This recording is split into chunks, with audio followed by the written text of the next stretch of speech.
Howdy folks, welcome back to KDOGS Movies. If you're hearing a lot of noise in the background, it's because I have a fan going, a big fan, and it's I do have air conditioning in my house, but the air conditioning doesn't circulate very well to this part of the room, and so I have a big fan going, and I could care less about noise right now. Comfort is what I want to talk about. So you guys are probably watching this under central air and stuff like that. Well, I don't exactly have that in my house, but who knows. Well, today I'm going to bring up a movie I talked about exactly 10 years ago. I kind of went nuts over this movie, and maybe a little too obsessive, but you know what? I don't care. I really liked the movie. It's not the greatest movie, I will admit that. It is an homage movie, first of all. It's not really something original. It is an homage. But recently, the studio that released the film has released it in the 4K Ultra HD format. Super 8. Yeah. If you watched any of my videos, go way back, and I went nutsoid over this movie. I really did, because I loved, as a kid, the old Steven Spielberg Amblin Entertainment movies, such as E.T., The Goonies, Back to the Future, yeah, just all those backyard adventure what you would call backyard adventure movies. And eventually they at one point did become kind of the kiss of death for a lot of the studios involved, but they said unless you make some change and so on and so forth. But I'm not going to go too much into that. But those of you who have not seen it, turn this off right now and go watch it, because if you so much as love Steven Spielberg movies, and if you are a big fan of the show Stranger Things, I would encourage you to go watch it first. But yeah, we got the 4K Ultra HD version of Super 8. The movie was released by Paramount Pictures in 2011, and the film was directed by J.J. Abrams, and it was kind of a movie that he kind of did that was original, taking a break from franchises, and just decided to tell something that was completely original, that paid homage to his favorite hero, you know, Steven Spielberg. And of course, the film takes place in a town. Oh gosh, I'm blanking on the town. It takes place in a town in Ohio, at a kind of a steel mill town, industrial town, in 1979, to be specific. And that's the time it takes place in. And we meet these group of kids who are making a Super 8 movie. Now, in case you don't know what Super 8 movies are, they were basically the camcorder of the 70s on back, and before home video really, they were really replaced by, you know, the camcorders of the 80s and 90s, and we're still using camcorders today, and we now even have them on our cell phones. But back then, you know, it was a small camera that required a little cartridge that had 8mm film. Super 8, I think, could do sound. That was the big deal behind Super 8, because there was regular 8mm, and Super 8, I think, could do sound. I'm not entirely sure. But these kids are making a Super 8 movie.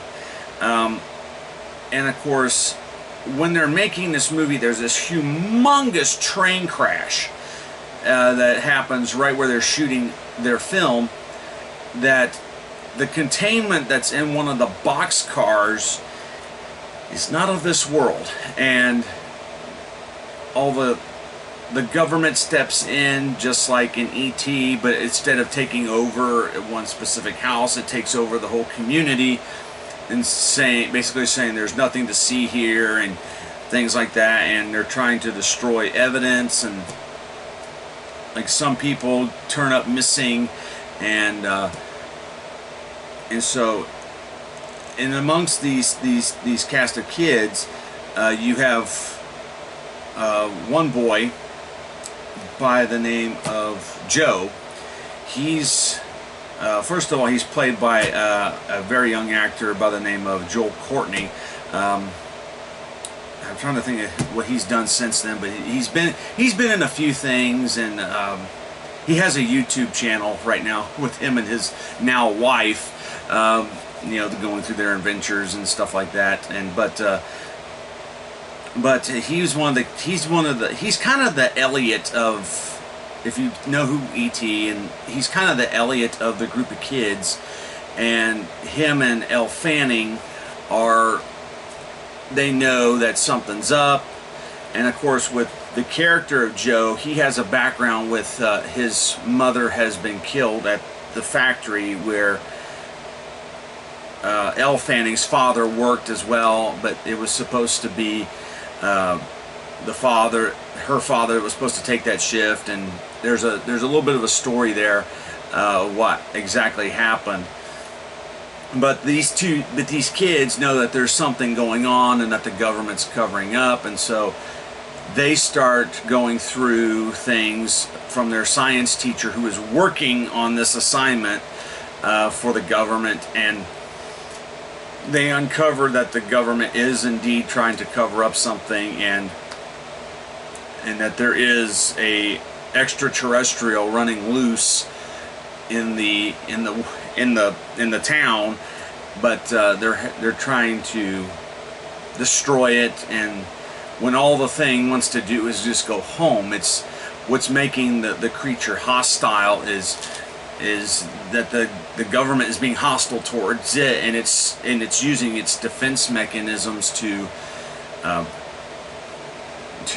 fight back. And these kids realize this is really not a malevolent creature. It's really benevolent, but it's using its defense mechanism to protect itself.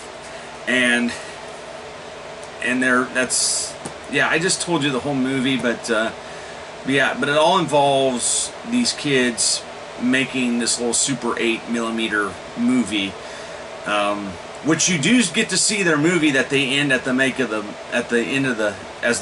credits begin to roll. They do a split screen where credits are flashing up on one side, and then the movie plays on the other side of the screen. Because it's only 8mm, so it's not widescreen. That was one of the setbacks of using 8mm film, is that it was a square format instead of a rectangular format.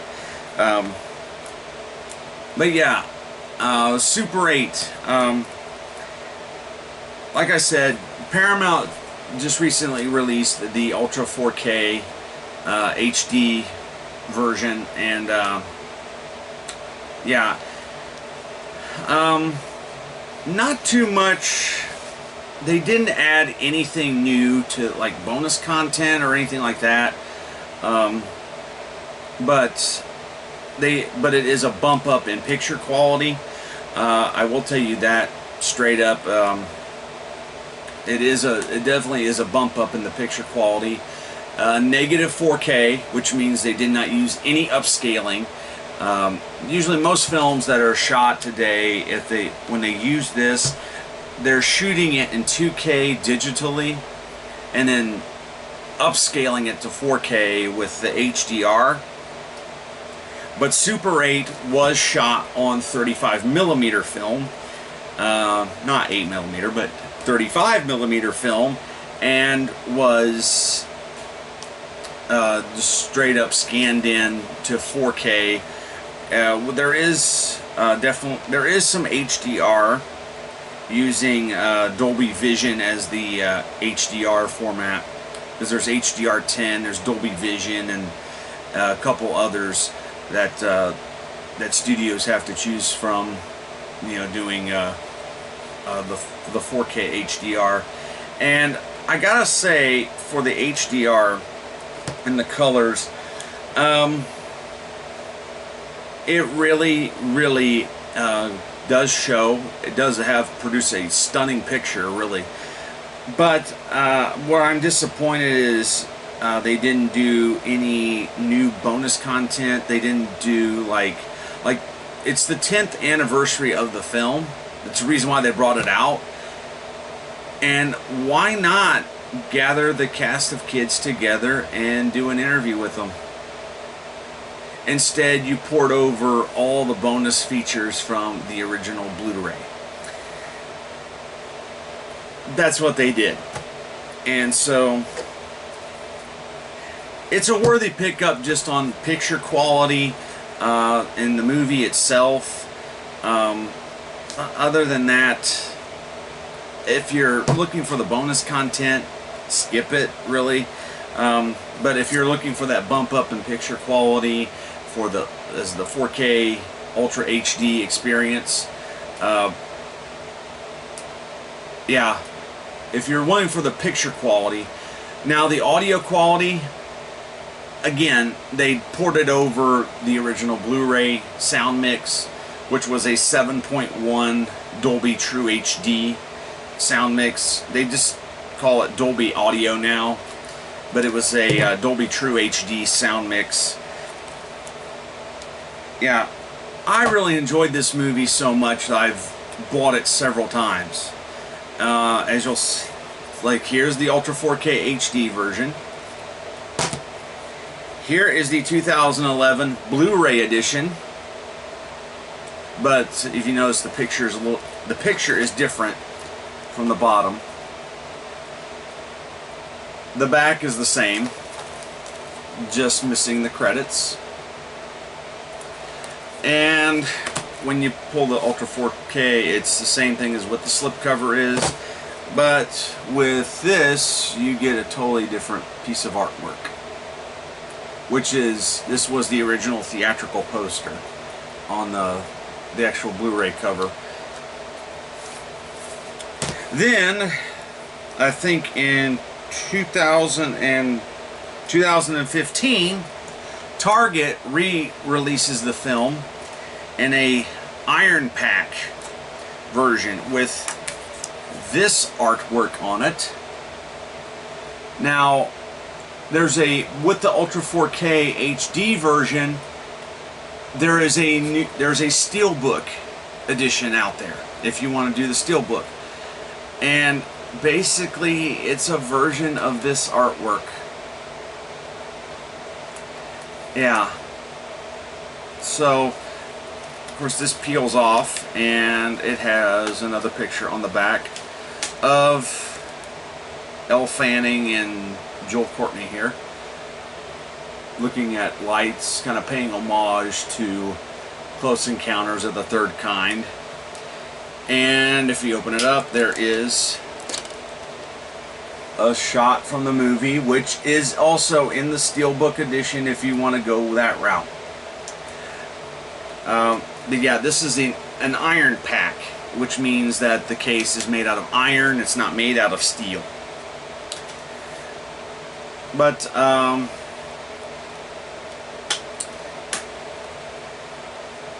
yeah, and I got this version mostly because there was a digital copy code at the time, and I had already used my digital copy code, and there was no where you go to buy digital copies and you cash them in or whatever, they were not offering any disc to digital services like Vudu through Fandango offers disc to digital, which means all I had to do was maybe scan a barcode scan a barcode, and then boom, for $2 I would have had the movie in HD. But yeah, as you can see, I went a little obsessive. I've double dipped on this movie a couple times. Not only that, when the movie came out, Entertainment Weekly was doing a big promotion on summer movies and summer TV and stuff like that. Well, our radio station, we ended up with a subscription to Entertainment Weekly, and I asked if I could keep this one because I was crazy over this movie. They said yes, and so here is that issue. And there's a whole interview with the kids. And it also talks, there's a whole interview in here with J.J. Abrams and Steven Spielberg talking about their childhoods and shooting movies on 8mm and Super 8mm, which J.J. Abrams did and Steven Spielberg did. And there's also the cast of kids and an interview. They're telling a little bit about them and what other films that they had been in. Some of them, like Elle Fanning, she was probably the most famous out of all the kids. Plus her sister being Dakota Fanning. She was, I just seen her part in the Once Upon a Time in Hollywood. It's like she came a long way. But but her sister Elle has, she's been in this film. She's been in the Maleficent films.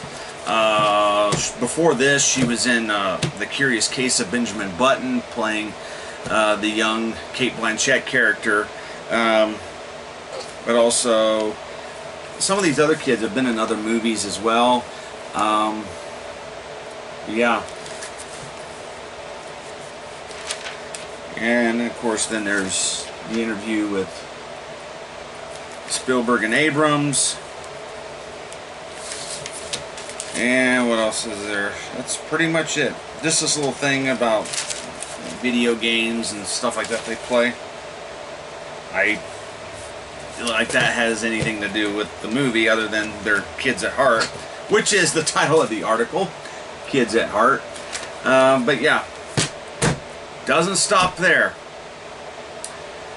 Over in this corner of my movie room, I have a ton of movie posters in here. That's why I call it my movie room, plus that's where I keep my movie collection. But over in this corner over in this far corner, and I'll pop it up, is a big Super 8 poster promoting the Blu-ray and DVD when it was released in 2011. Specifically, I believe it was around Thanksgiving when the film was released on Blu-ray. Now, in all this excitement, there is one thing. Let me adjust this a little bit. There is one thing I did forget to mention that I have, and that is the CD soundtrack by J.J. Abrams' friend and often collaborator Michael Giacchino, who did the score. Now, if you watch the original trailer, the music that they use is by James Horner. The theme that they are using is from Cocoon. Again, of that time period.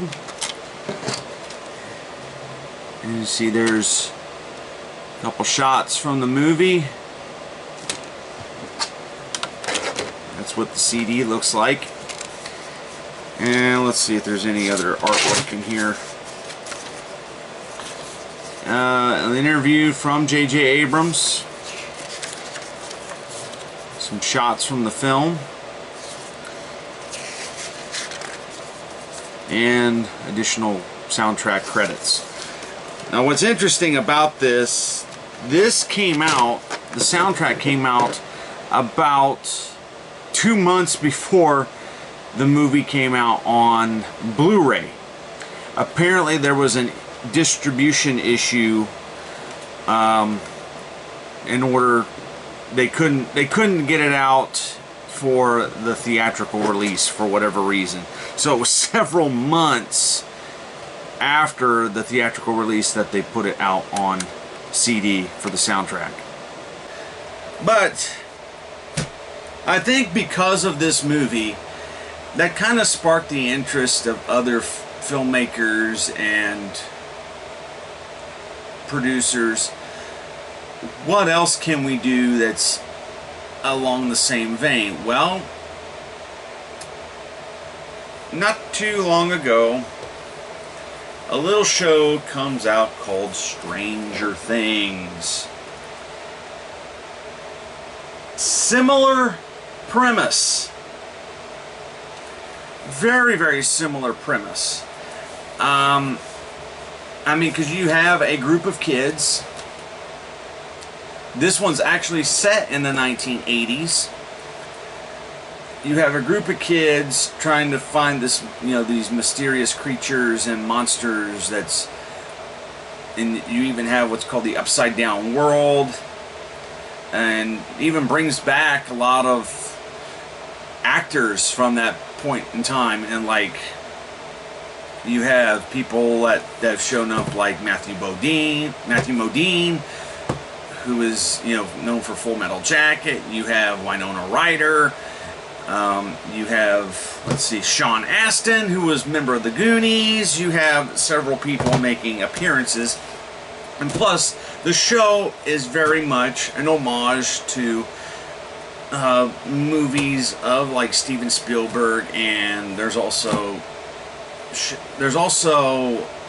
like horror movies too that they pay homage to.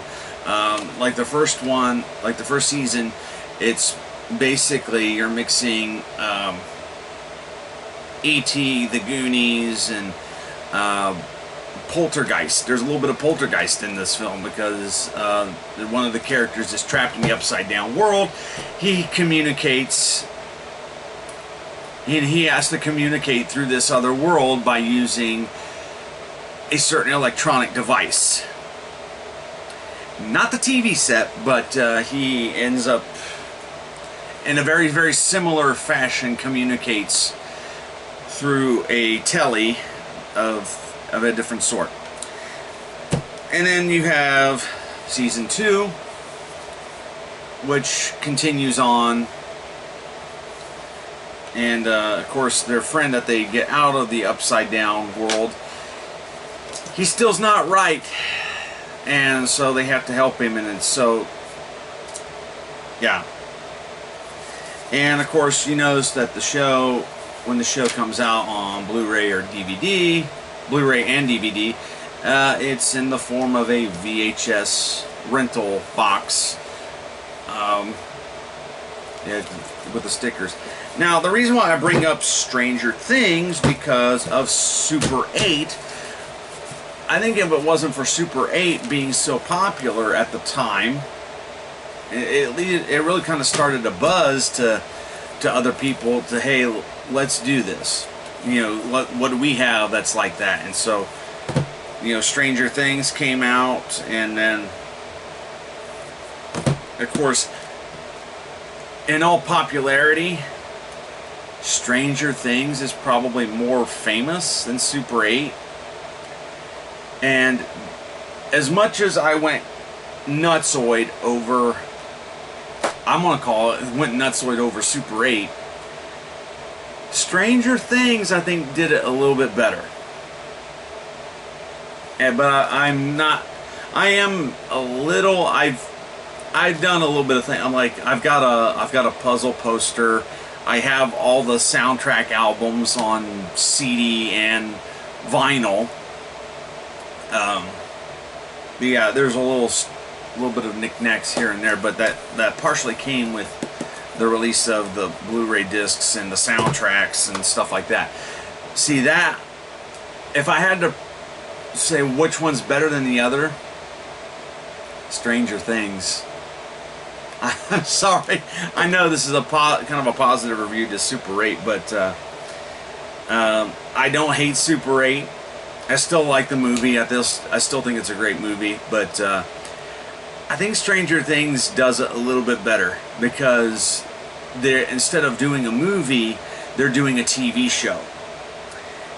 And with a TV show, you can do a lot more. You can go in 1,000 more directions. You imagine you have an entire decade of an homage that you could do of the music and the movies and stuff like that.